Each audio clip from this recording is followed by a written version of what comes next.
just like a person who's trying to work on his diet, and he's a big person, right? The weight of your decisions has drawbacks, and it's not something that you can easily come back from. If you had sex with 15 people, right? Though you making a reasonable assumption as far as like, you know what? I've learned from the area of my ways that messing around with those dudes did more harm than good. Okay, you're now making smarter decisions. But guess what now? Now your mindset is different. What you've experienced sexually is different. Your sexual expectations is different, right? So now, even though you are thinking better and you have more wisdom and experience under your belt, that hasn't changed the traumas that you've accumulated, how you think, what you expect, what you want. And now, just like the big person, yeah, I know that eating this food for this long has been an issue. But as you continue to learn and adjust, you're still going to have to deal with the weight of your decisions up until that point. So, Harrison, I think you're still operating from the perspective of Marcus. I'm going to get right to you. You're still operating from the perspective of like, we're already at 10, right? The common consensus seems to be once you're at 1 and I'm potentially number 2, I should not have to wait. Like, that's how women get to 10 and 20. And now we're looking at women who aren't professionals, right? In triple digits. No. Stop it, Enoch. Hold on. I'm not saying all women get to triple digits. That's not what I'm saying. Okay. I'm saying No, I'm not. We got real fast. Let's sum this up because I have a video that probably can answer this question for us. Mark, go ahead, and then we'll talk about it again after you see the video. Okay, Anas? Wait, no. Hold on. Before you do the video, Marcus, you can finish. But no, we're gonna do super chat. We're gonna do them. Okay. So let's Marcus go ahead and do the. So look, the issue that we run into is most men want to feel that they were a special person for their woman, right? Like she gave you something that she didn't give anybody else. And once you given the virginity away, then that eliminates that. So instead of feeling special, you'll feel the opposite of special if she makes you wait and she didn't make someone else wait. So it kind of puts you in a lesser than type of category. So I get what you're saying. Well, why does body count matter? So then the next phase, because two things can be true at the same time, right? So then the next thing would be, why is it that you ran through so many partners? Like if you valued the sex like this, right, then you would have maintained it. So you would maintain a lower number of sexual partners is how men would view it, right? Because they would say, well, even though you gave this person sex before. I don't know. You could have been in a 5-year relationship before you gave him that. So let's just say you only did that 2 more times. I don't know too many men that's tripping on she's only been with 2 other people and they were her boyfriend before. I think where we run into the issue is the casual sex dynamic. And when men find out like, all right, she was engaged in a lot of casual sex, the men that really care about body count. Because I've heard them adjust the number. I've even heard them say stuff like, in this day and age, if you meet a woman at 35 with only 10 partners, that's like a virgin right now, right? So they've updated they've updated some of their standards with how they speaking. Oh, you got happy about that, Shannon? Yeah, you got to listen to the stream. I've heard them say this before. Listen to the men that specifically speak to body count. They've come to the realization that it's not likely that they're gonna find somebody that's a virgin at this age that's in a similar age category once you post 30. Did that answer the question for you? Give me a second. We're becoming less happy in the West. I think it's very obvious. What accounts for that? How can you be happy when all the men around you aren't men?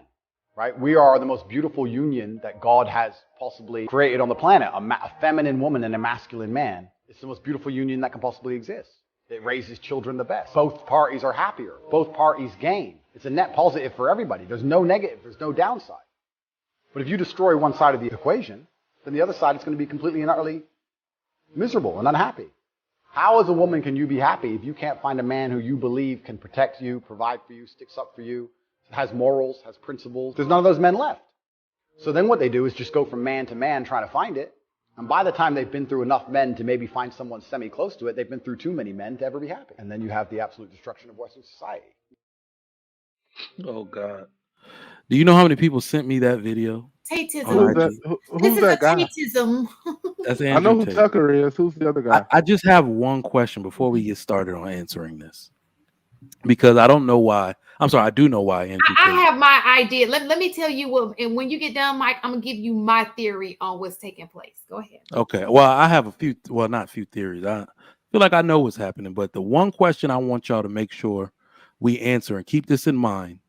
These men that we claiming are so weak, who raised them? Who raised them? They mamas and daddies. Look, not their No, their Look. mamas, not their daddies. not their daddies. Mhm. Exactly. Because he was living with his girlfriend. His girlfriend said, "You can't come live there. You can't come over." No. Did we fail No. then, Trigger Mike? Who Their failed mamas. in that case? If No, the mother well, is so raising remember, kids by there's a herself, who failed? original sin, we could say, right? There's an original sin there on the behalf of men for allowing it to happen, and on behalf of women for biting the apple and saying, "Hey, I can take control. I can ease out a situation for myself here."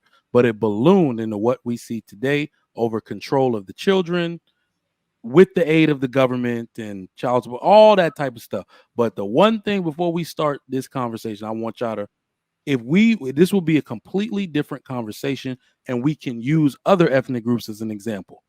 Are the men who have their fathers behaving like the men that Andrew Tate was referring to? Because if that's the truth, then yes, we can have this discussion in earnest. But I'm not about to have a discussion about a bunch of women raised men. Of course they don't act like men. It's obvious.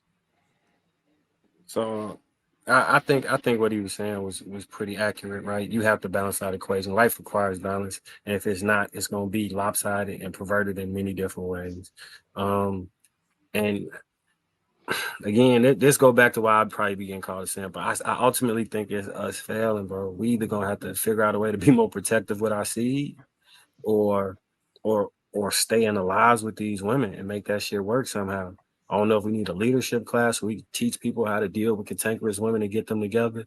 I don't know. It might be some herbs you could take to make your semen more like that drug that the yeah, like the them animals that they burrow inside of another organism and make them do what they want.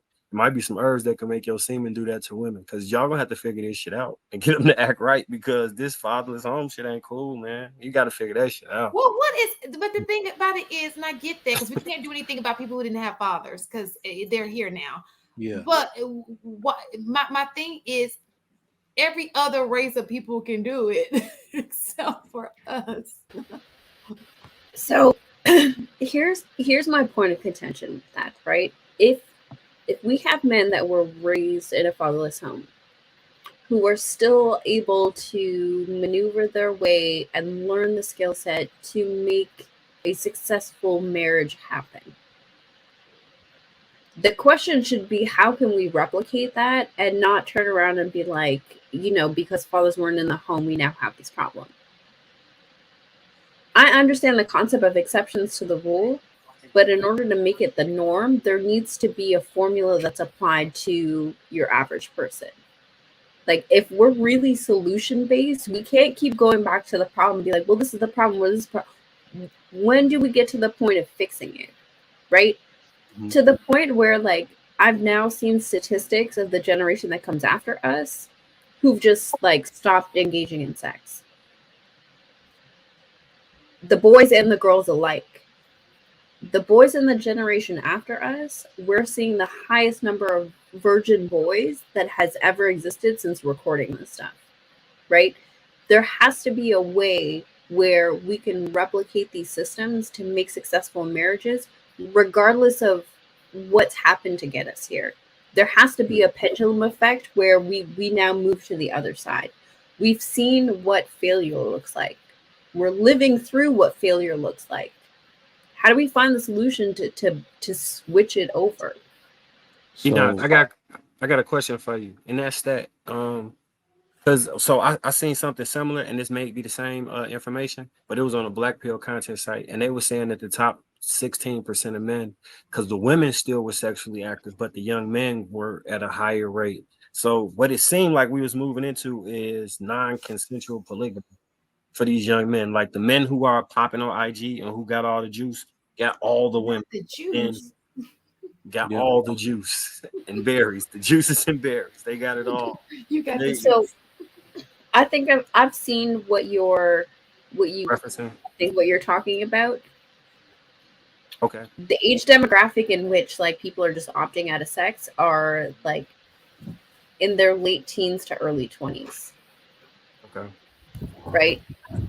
They're seeing the mess that we're all in, or saying, I don't want none of this. I don't Yeah. want to have to deal with any of this craziness. I don't want to have the boys and girls alike. Because here's the one thing is we can have that conversation about the girls who are a little bit closer to our age categories still having sex with that small percentage of men. But what's the thing that men are advocating for? Get you a younger woman. The same way that like a lot of these what do you call it, the overseas dudes, the passport bros, That's you're talking about, go overseas and get you a wife. They're engaging in sex culture. A lot of these people are not getting married. When we're advocating for age gap dating, we're still advocating for dating. We're not advocating for marriage, and so we're recreating the problem. It seems to be that the generation that should be sexually active around this point are saying, "Listen, y'all are a whole mess over there. I want nothing to do with it." Right? And maybe the pendulum will swing with them, but how do we help that along in a healthy way?